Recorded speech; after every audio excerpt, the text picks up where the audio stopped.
ini, tingkat pengangguran terbuka di Jawa Barat masih tinggi, yakni 7,89%. Posisinya berada di peringkat kedua tertinggi di Indonesia. Salah satu penyebab persoalan tersebut adalah lemahnya kompetensi para calon tenaga kerja. Mereka tidak punya keahlian yang dibutuhkan industri, sehingga penyerapan lowongan pekerjaannya rendah.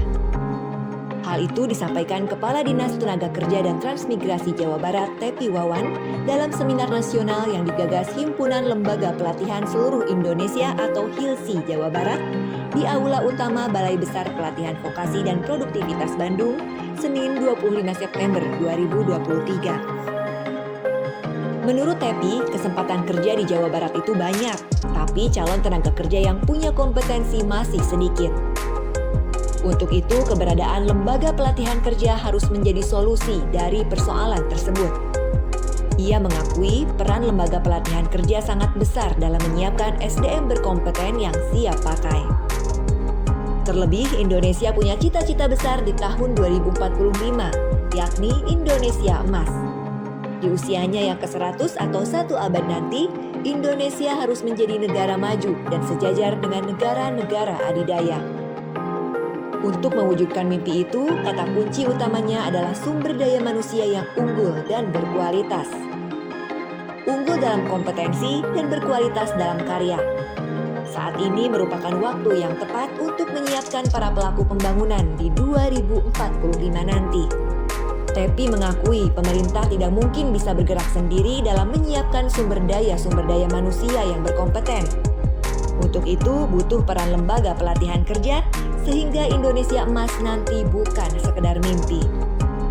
Ketua DPD Himpunan Lembaga Pelatihan Seluruh Indonesia atau HILSI Jawa Barat, Tatang Takyudin mengatakan, untuk mengatasi persoalan tersebut diperlukan ekosistem pelatihan vokasi yang terintegrasi dan produktif.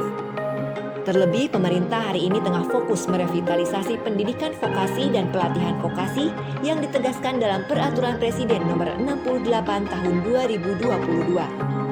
Targetnya adalah menciptakan sumber daya manusia yang unggul dan sesuai standar industri.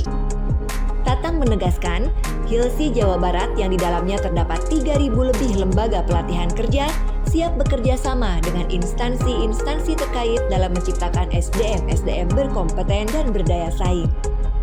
Ia menyebutkan, di HILSI ada 3.000 lebih lembaga pelatihan kerja yang bergerak di berbagai konsentrasi yang sesuai dengan kebutuhan industri dan wirausaha seperti otomotif, kecantikan, perhotelan, teknologi informasi, dan komunikasi hingga bahasa asing. Bukan hanya dilatih, tapi juga dibantu dalam penempatan kerja. Tatang meyakinkan keberadaan LPK menjadi solusi dalam mengurangi angka pengangguran dan kemiskinan. Selain bekerja di dunia industri, mereka yang ikut pelatihan di LPK pilihannya bisa jadi pengusaha dengan berwirausaha. Hal senada disampaikan Ketua Umum Kadin Jawa Barat, Cucu Sutara. Ia menegaskan tentang pentingnya sumber daya manusia yang tangguh. Untuk itu diperlukan strategi-strategi bernas yang dibarengi aksi secara maksimal. Menurutnya, meningkatkan kualitas SDM itu diantaranya melalui pelatihan. Angkatan kerja banyak, tapi tidak semuanya memiliki kompetensi yang dibutuhkan industri. HILSI yang punya banyak LPK itu harus bisa menjawab persoalan tersebut. Ia menuturkan, Jawa Barat merupakan provinsi yang paling punya segalanya.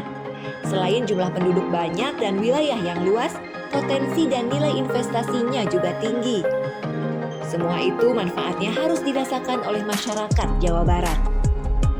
Terkait revitalisasi pendidikan vokasi dan pelatihan vokasi, Cucu menyebutkan satu kunci agar semua itu berjalan lancar dan berdampak positif bagi banyak orang. Kuncinya adalah harmonisasi. Tidak boleh ada ego sektoral di tiap kementerian. Semua harus seiring berjalan untuk mencapai tujuan.